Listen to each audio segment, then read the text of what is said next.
Oke, assalamualaikum warahmatullahi wabarakatuh. Waalaikumsalam Oke, warahmatullahi selamat wabarakatuh. siang. Halo Sobat Unila yang biasa akrab dipanggil Sobu nih. Oke, sebelumnya mungkin perkenalkan dulu ya Bu ya. Nama saya Dinda Francisca sebagai podcaster kali ini. Mungkin lebih kenal agar enak ngobrolnya, kita kenalan dulu mungkin ya. Boleh. Dari Saya Anissa Yulistia, saya dari dosen Prodi S1 PG PAUD. Oke, kalau saya Renti Oktaria, panggil saya Renti. Saya sama ya, dosen dari S1 PG PAUD FKIP Universitas Lampung. Oke. Oke, masih satu kantor ya. Iya. Mungkin kalau misalnya aku lebih akrab lagi manggilnya Kak aja nggak apa-apa kali ya? Boleh. Kita juga masih muda. Masih Masih muda. Jeng juga boleh. Masih kelihatan aura mudanya nih. Alhamdulillah. Kak Anissa sama Kak Ranti ya? Renti. Oh, Kak Renti. Iya. Oke, Kak Renti. Oke, Sobu, nah mungkin sobu-sobu di rumah udah kepo banget nih kita kali ini bahas apa gitu. Kita udah kedatangan bintang tamu yang keren banget kali ini yang bakal jelasin nih tentang prodi S1 PG PAUD. Oke. Mungkin untuk pertanyaan pertama nih kan bagaimana sih awal terbentuknya program studi S1 ini? Mungkin dari Kak Anissa. Siapa yang jawab saya ya? Iya, boleh. Kalau membicarakan tentang awal terbentuknya Prodi PG PAUD itu saya izin ya lihat narasi karena memang itu cukup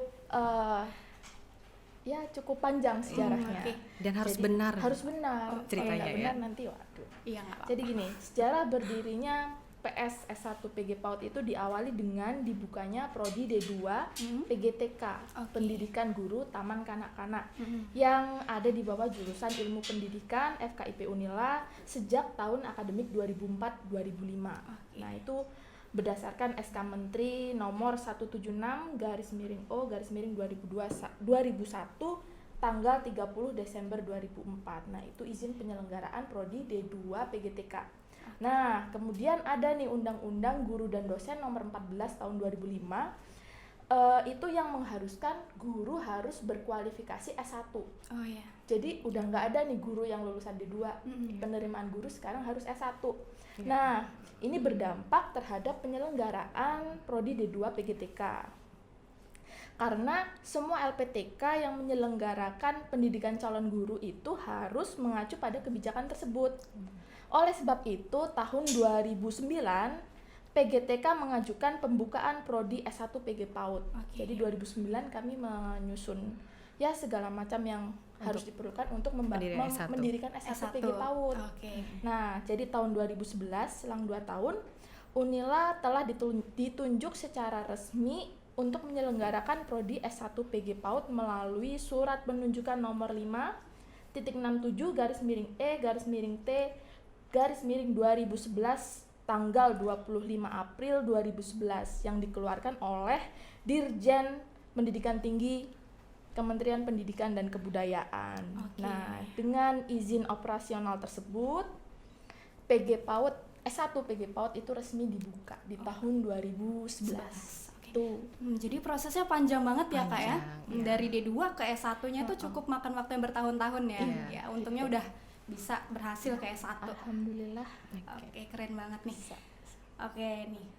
Kan dalam penerimaan mahasiswa baru nih, prodi S1 ini menerima berapa banyak mahasiswa sih Bu, per tahunnya? Per tahun, 2 tahun terakhir 2 tahun ini terakhir. daya tampung kita 80-an. 80 tahun lalu, 82 tahun 2021 kemarin. Ya.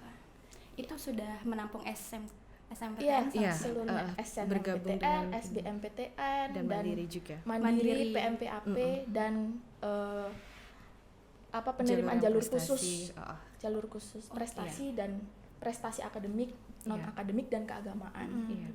Mungkin kalau tahun ini nggak jauh beda ya dari tahun sebelumnya. Iya, kurang lebih sama. Oke. Mungkin kalau misalkan sobo-sobo nih mau daftar dan mau join ke jurusan ini, apakah ada persiapan yang harus disiapkan selain kayak tes akademik dalam mendaftarkan diri untuk menjadi mahasiswa dari prodi ini? Kalau untuk tes SNMPTN dan SBMPTN itu hanya tes akademik. Namun kalau mau mendaftar di jalur prestasi, jalur khusus tadi ya harus menyiapkan portofolio mereka, menang lomba di tingkat daerah nasional atau internasional, nah itu dikumpulkan portofolionya. Oke, jadi kalau misalkan SBM dan SMK tidak ada portofolio gitu ya? Iya, hanya tes akademik saja. Oke.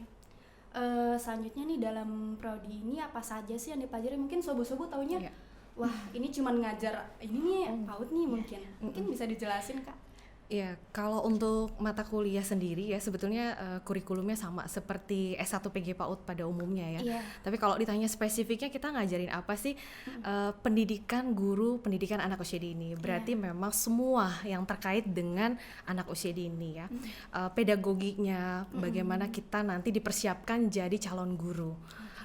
Selain itu juga kalau misalkan kita merujuk pada visi misi program studi sendiri, standar lulusan kita nanti bukan hanya jadi calon guru, tapi juga dipersiapkan jadi manajerial, bisa jadi nanti jadi kepala sekolah, atau kalau sekarang kita bisa juga jadi entrepreneur.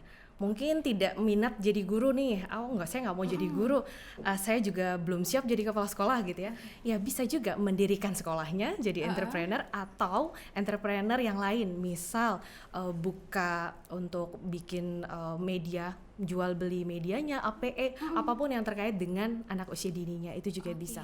Jadi kalau misalkan kita bahas kurikulumnya apa aja sama ya, kita juga akan menempuh sama seperti S1 pada umumnya sekitar 140 gitu ya, SKS, tapi yang paling penting untuk kontennya gitu ya, kita terkait dengan anak usia dini, seperti itu.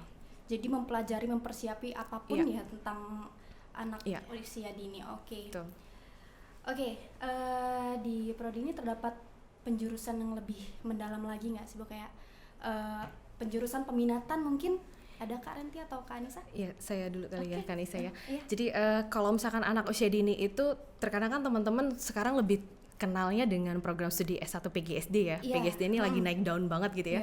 Jadi guru SD taunya kelas 1 sampai kelas 6. Nah, kalau kami itu di bawahnya. Jadi kami itu PAUD berarti mempersiapkan untuk ke jenjang SD-nya. Kalau sekarang itu usianya 0 sampai 6 tahun itu kajian kami. 0 sampai 6 tahun itu banyak sekali. Kalau kita misalkan realisasinya ya, misalkan nanti Kak di sana ya Kak Dinda ya keluar kan pernah melihat tuh ada yang pelangnya TK, ada pelangnya PAUD gitu ya. Ada juga pelangnya ditulis KB, kelompok bermain, mungkin ada juga pelangnya daycare.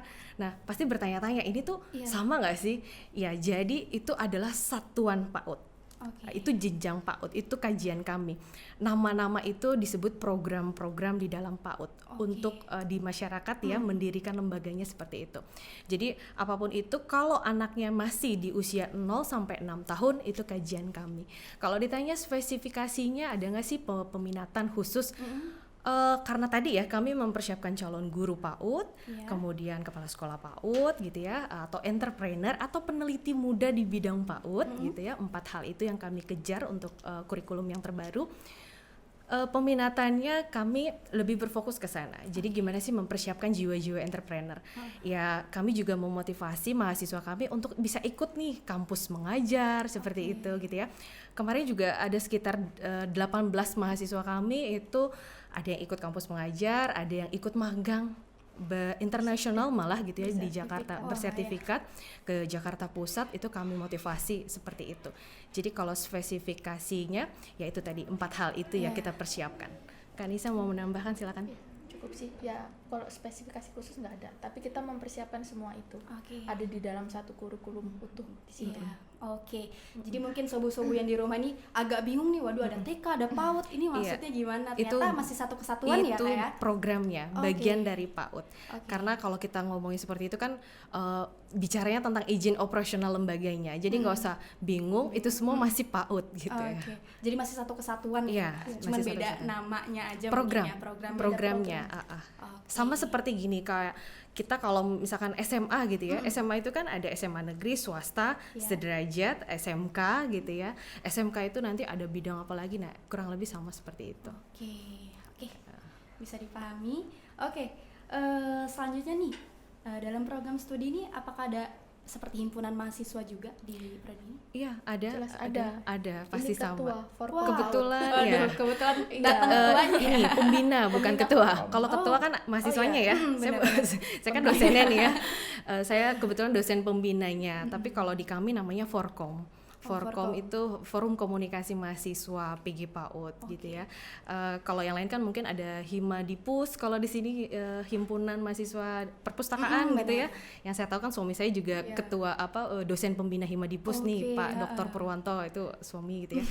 Jadi saya diamanahkan di tahun 2021 kemarin SK-nya jadi dosen pembina Forkom. Itu ada kita dan eksis kok. Masih ya sampai sekarang. Sangat. Forkom itu untuk yang di prodi, tapi untuk di jurusan juga ada. Himajib. Oh, di berbeda. fakultas juga ada. Hierarkinya seperti itu. Hierarkinya gitu. Karena kita FKIP itu kan jurusan ya, dalam satu jurusan kita ada beberapa. Kebetulan kami di jurusan ilmu pendidikan. Itu ada program studinya banyak sih, tapi kalau yang jenjang S1 kami ada PAUD, BK, bimbingan dan konseling, PGSD, kemudian yang penjas itu. Nah, itu Himajib kalau yang di jurusan. Kalau di program studi Forkom kita. Kalau di Forkom tuh ada jenisnya juga nggak, Kak? Jenisnya kayak gimana nih maksudnya? Nih kalau misalkan kayak tadi ada PAUD, ada BK gitu. Iya tadi sesuai program studi urutannya gitu ya. Kalau di jurusan itu Himajib, Himpunan Mahasiswa Jurusan Ilmu Pendidikan. Kemudian kalau di program studi kita yang PG PAUD, Forkom PG PAUD gitu. Dan mahasiswanya aktif yang ngikutin Forkom atau aktif. Mau dipanggil biar aktif membuktikan sekali keaktifannya gitu ya. Kami ada banyak kegiatan setiap minggunya. Boleh itu juga cek IG-nya ya, Forkom PG PAUD. Apa nih IG-nya? Iya, Forkom PG PAUD. Nah, sobo-sobo kalau misalkan mau ngecek nih boleh banget cek IG-nya. Dan pengurusnya cantik-cantik ya. Serius itu penting. Besar perempuan. Mayoritas kami perempuan. Keibuan sekali. Kalau mahasiswi kami ya, mayoritas mahasiswanya itu satu angkatan mungkin hanya 1 atau 2. Ada yang mau mencari calon istri di sana kayaknya tepat. Boleh mungkin sobo-sobo yang minat boleh nih. Sekalian sambil nyari. Cantik, keibuan, sayang anak. Oh, itu kan calon istri idaman ya. Hijab ya, solehah itu luar biasa. Silakan. Oke, jadi mahasiswinya ternyata lebih banyak banget ya dibanding mahasiswanya. Iya. Oke. Selanjutnya nih ngomongin prestasi nih, apa saja sih prestasi yang sudah didapatkan oleh program studi ini dalam jangka waktu 5 tahun kebelakangan? Bu Nisa nih yang punya banyak data nih. Untuk prestasi masing-masing dosen kami juga sudah cukup punya prestasi yang banyak. Bu Renti juga termasuk salah satu dosen yang berprestasi di prodi PG PAUD. Di antaranya Bu Renti reviewer jurnal terakreditasi Sinta, ya kan? Ada beberapa jurnal yang Bu Renti di situ jadi reviewernya. Fasilitator sekolah penggerak, dulu juga pernah jadi asesor BAN PAUD. Ada lagi Bu Nisa, dosen senior kita tuh udah. Oh iya benar. Dosen senior kita itu Ibu Profesor ya, calon profesor. Sebentar lagi sih SK-nya keluar ya, Profesor Dr. EN Yayah Hainilah MPD. Beliau itu di Unila ya, satu-satunya orang yang pakar kurikulum gitu. Jadi bahkan yang menggerakkan kurikulum kampus Merdeka MBKM saat ini ya beliau yang salah satu pelopornya untuk mengajarkan Unilah gitu, membantu di semua, mungkin salah satunya kebagian di sini juga sih ada FISIP gitu. Itu beliau. Iya banyak lah pokoknya dosen kami yang menjadi reviewer di jurnal nasional terakreditasi juga. Aktif di luar juga 80% banyak. Semua menjadi reviewer. Di berbagai jurnal ya. Kalau saya satu-satu menyebutkan kayaknya bakal lama. Dan reviewer di jurnal. Kebetulan nasional. ini juga ya Bu Nisa, dosen-dosen kami kan ya muda-muda ya, karena tadi dipanggil kakak gitu ya. Kami baru 18 tahun gitu kan. Jadi ada juga yang ahli gizi anak, kemudian ada juga yang ahli psikologi klinis anak, itu juga buka buka klinik gitu. Jadi memang sudah eksis juga di luar kayak gitu.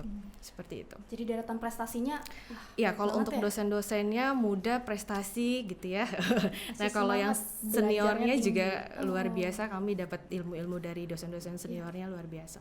Jadi menjadi dosen bukan jadi penghalang untuk terus berprestasi ya Bu ya. Iya, itu kan harus sejalan. Bahkan juga ketika ngurus anak, keluarga itu juga harus sejalan gitu ya.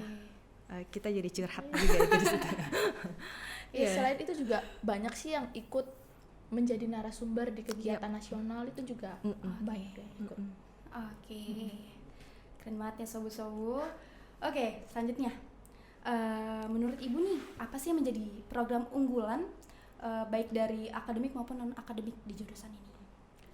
Program unggulan. Iya. Kalau program unggulan itu kami di FKIP ya, kurikulum kami itu yang terbaik ya. Wah. Nah, otomatis kan program-programnya juga ya mengikuti baik lah ya. Bahkan saat ini saya tambahkan sedikit Bu Nisa, untuk akreditasi kami kan nanti insya Allah Agustus reakreditasi ya, itu juga menjadi akan dijadikan contoh juga nanti buat di FKIP gitu ya. Kebetulan selalu begitu ya Bu Nisa ya. Karena kami pertama yang menggunakan akreditasi terbaru dari Lamdik seperti iya, itu. menjadi contoh.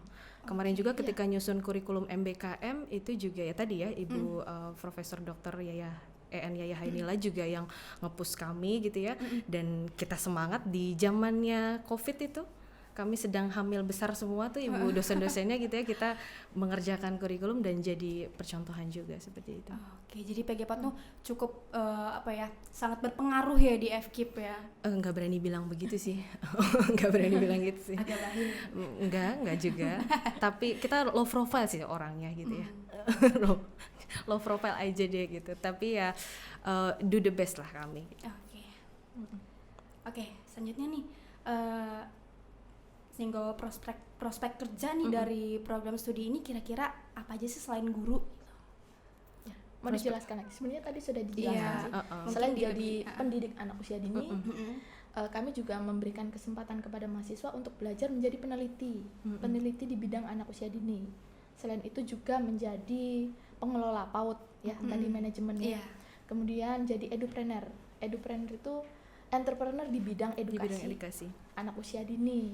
Itu buat media pembelajaran atau APE, alat permainan edukatif, atau makanan bergizi untuk anak usia dini. Itu kan juga yang berbeda ya sama makanan orang dewasa. Nah itu sih di sekitar itu. Saya tambahkan ya, kalau misalkan kita bilang nanti lulus dari S1 PG PAUD saya ngapain ya gitu ya, banyak juga kan.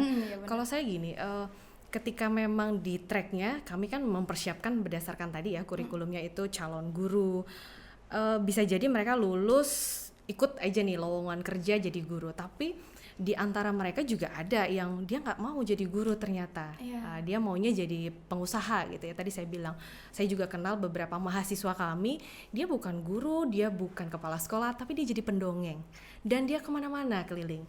Karena itu kan jadi ciri khas ya, ketika dia bisa mendongeng, dia jadi pendongeng, dia terlibat di satu komunitas mendongeng dan dia eksis gitu. Bahkan di Provinsi Lampung dia sangat eksis sekali gitu.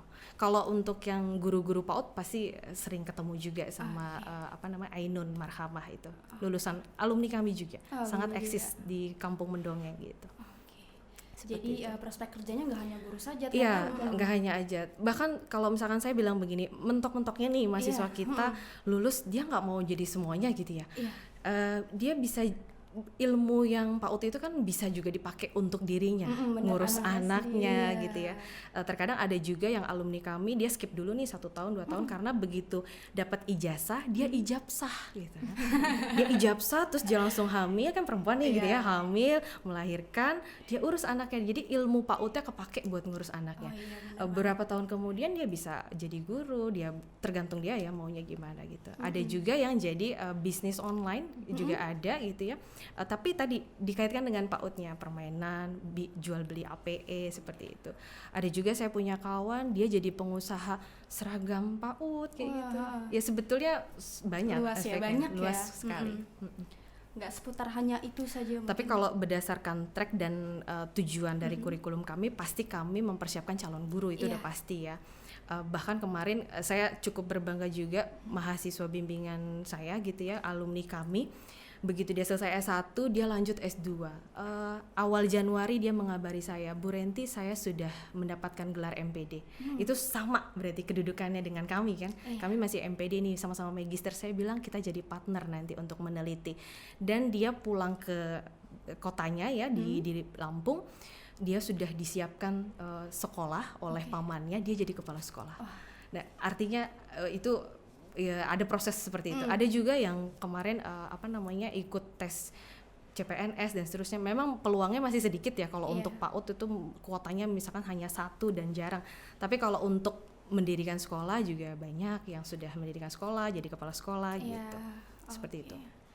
selain untuk mencari prospek kerja di nanti setelah lulus, ternyata ilmunya juga kepake untuk berumah tangga. Pasti kepake. Sangat sesuai banget sama realitanya. Iya. Ya, makanya tadi saya bilang di awal kan, cantik, soleha gitu ya, ngerti ilmu anak, sabar. Biasanya kan kalau guru PAUD itu sabar. Oh iya, kan bener. Menghadapi suami gitu harus sabar. Harus banyak sabar. Suaminya bilang sabar gitu ya, disayang nanti sama suami. Gitu. Menghadapi anak-anak juga udah terbiasa terlatih. Mau pindah program studi nggak? Jadi PG PAUD. Jadi mahasiswa PG PAUD aja, serius dijamin 100% sabar. Iya. Sabar ngerjain tugas-tugasnya gitu kan, banyak. Sabar kan? untuk berumah tangga. Iya, sabar. Tadi kalau nggak kepake ijazahnya buat ngajar, bisa. Buat anak gitu. Itu tagline kami di balik layar gitu. Tapi jangan seperti itu ya. Iya, benar-benar. Ya gitu. Oke. Berharap semua bisa dapat pekerjaan yang sesuai dengan kompetensi lulusan kami. Iya, benar banget. Oke, kita ke pertanyaan terakhir nih. Apa sih pesan untuk sobat Unila atau gimana caranya mereka tertarik untuk daftar?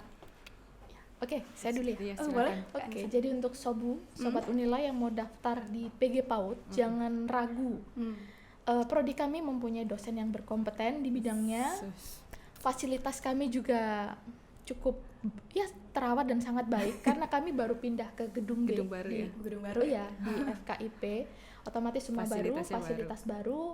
Untuk ruangan kelas juga sudah full AC, ada LCD juga, jadi kami sudah nggak pakai proyektor gitu. Dengan jendela yang besar-besar seperti di luar negeri lah kampusnya. Eye-catching tempatnya itu. Oke, Instagramable juga. Nah, kalau ruangan sarana dan prasarana nyaman kan otomatis belajarnya juga nyaman. Ditambah pengajarnya berkompeten. Kemudian juga ada kegiatan mahasiswa nih, kalau mahasiswa bosen belajar, ya dia juga bisa mengikuti UKM yang ada di kami di Unila gitu. Banyak ada UKM di bidang seni, olahraga, bidang penalaran, itu juga kami memfasilitasi itu gitu. Iya. Jadi jangan ragu lagi untuk daftar di sini. Iya. Saya tambahkan ya. Boleh. Walaupun ini kalau ditanya pesan sedih ya, kita mau pisah berarti ini ya. Udah mau selesai nih ya, nggak kerasa. Jadi kalau pesan untuk yang baru mau bergabung nih, pesan yang baru mau bergabung yang tadi saya bilang, gak usah khawatir gitu. Kalau misalkan memang minat untuk jadi guru, kemarin mungkin sering dengarnya PGSD gitu ya. Ternyata kita punya loh PG PAUD di bawahnya SD. Jadi sebelum ke SD itu bisa untuk jadi guru TK, untuk guru kelompok bermain atau jadi pengasuh di daycare gitu ya. Mau dapat ilmunya masuk deh ke PG PAUD gitu ya. Tadi kalau dosen-dosen dan fasilitas sudah dijelaskan sama Bu Nisa.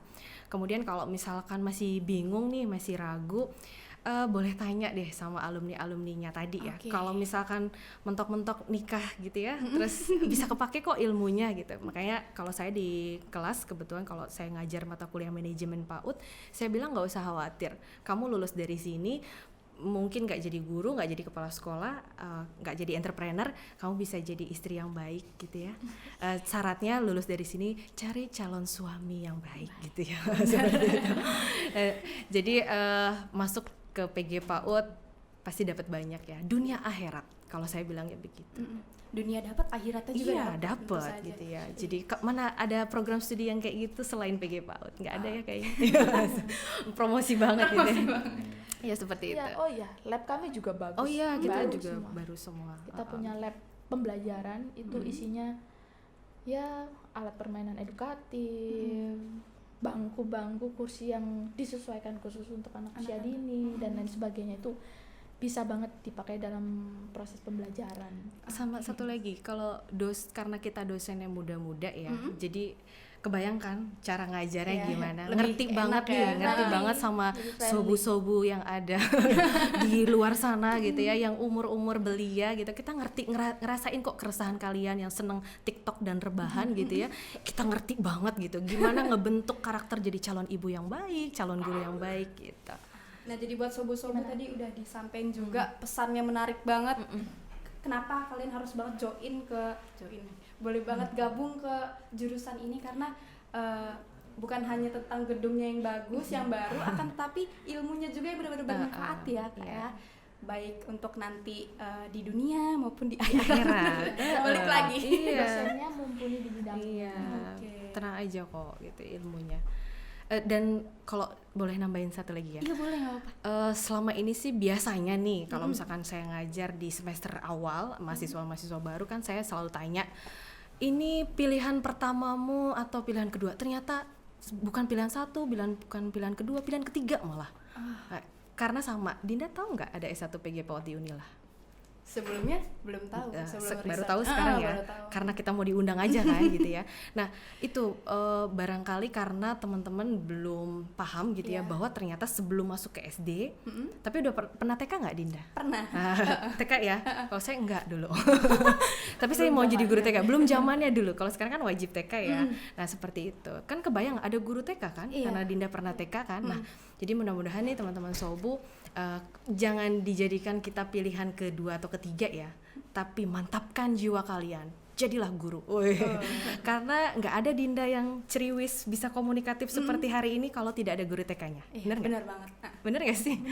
Saya juga kadang dulu pas lagi kalau keinget-inget masa TK jadi kayak salut banget gitu, jadi guru TK tuh ternyata nggak semudah itu. Ya, makanya jangan remehkan guru TK. Iya, bukan hanya tepok-tepok nyanyi balonku ya di TK itu, tapi kita ngajarin konsep yang benar. Dan yang paling penting pembelajaran di TK di fase anak usia dini, kita juga ngajarin tentang bagaimana sih kecakapan hidup yang harus dimiliki anak usia dini. Waktu Dinda di usia 5-6 tahun bisa melakukan toilet training, pasti bukan mamah yang di rumah ngajarin kan, Bu guru yang ngasih tahu. Teman-teman baris di depan kamar mandi, ada doanya masuk kamar mandi, melangkah dengan kaki kiri, keluar kamar mandi dengan kaki kanan, adab berdoa, bagaimana masuk ke dalam ruangan, mengucapkan salam, sapa seperti itu. Itu kan diajarkan di fase anak usia dini. Iya benar. Untuk karakter dan kecakapan hidup, apalagi di zaman sekarang ya, abad 21, betul. serba digital. Jadi sekarang udah nggak heran kalau ngelihat anak usia dari TK itu diajarin coding dan lain sebagainya. Itu kami siapkan itu di situ. Ada mata kuliahnya. Iya, dekat dengan gadget kan, baby sekarang ya, anak-anak kami juga dekat dengan gadget. Nah, agar attitude-nya gitu ya tetap baik, bagaimana menghadapi fenomena saat ini ya, kita juga kurikulum PAUD yang saat ini juga didekatkan gitu. Tentang pendidikan, menyesuaikan era digital sekarang. Iya, era-era tentang digital gitu. Pendidikan kebencanaan, pendidikan lain. Jadi justru kalau menurut saya belajar PAUD ya, jadi di PG PAUD itu sangat fundamental dan konsep awal diberikan di situ gitu. Karena dari PAUD tuh awal dasar banget ya sebelum mengikuti ke SD, di SD dia sudah bisa bicara, bisa berbaca, berhitung, menulis dan seterusnya. Itu kan PR besar di guru PAUD-nya gitu. Dan kecakapan yang lain yang mungkin tidak Dinda sadari setelah ketemu kami, Dinda, iya juga ya, ribet jadi guru TK gitu ya. Tapi nggak usah takut, jangan takut jadi guru TK ya, jangan takut jadi guru PAUD. Tadi nggak kepake di itu, pakai buat yang di rumah tangga gitu. Betul. Iya benar. Keseruannya juga interaksi sama anak-anak mungkin yang tadi yang belum kejawab juga ya. Kalau teman-teman misalkan KKN nih, kan kebayang ya, oh saya tuh pengen ikut KKN, nanti gimana programnya? Sama, KKN-nya kita sama. Mahasiswa-mahasiswa PA saya juga mengikuti KKN ya, kan dari universitas kalau KKN itu ya. Tapi ketika dia ketemu anak hukum, ketemu anak teknik dan seterusnya kayak gitu, ya dia sama. Paling nanti dia dapat materi gimana sih mengedukasi orang tua di desa tersebut gitu. Jadi seru juga kok. Nah itu dia Sobat Unila, informasi yang disampaikan oleh Kak Anissa dan Kak Renti. Nah itu benar-benar bermanfaat banget. Jadi buat Sobat Unila di luar sana yang ingin mendaftar, jangan lupa jadi guru. Iya, jadi guru PAUD dunia akhir. Jadi jargon ya. Jargon. Selamat dunia akhir. Bahagia deh. Oke. Mungkin itu saja yang dapat saya sampaikan sebagai podcaster hari ini. Terima kasih sebelumnya untuk Kak Renti dan Kak Anissa yang udah menyampaikan informasi yang sangat bermanfaat ini. Ya, sama-sama. Oke, baiklah, saya akhiri. Wassalamualaikum warahmatullahi wabarakatuh. Waalaikumsalam warahmatullahi wabarakatuh. Bertemu lagi di sesi selanjutnya. Oke. Tapi nggak sama kita kan ya. Oke, thank you.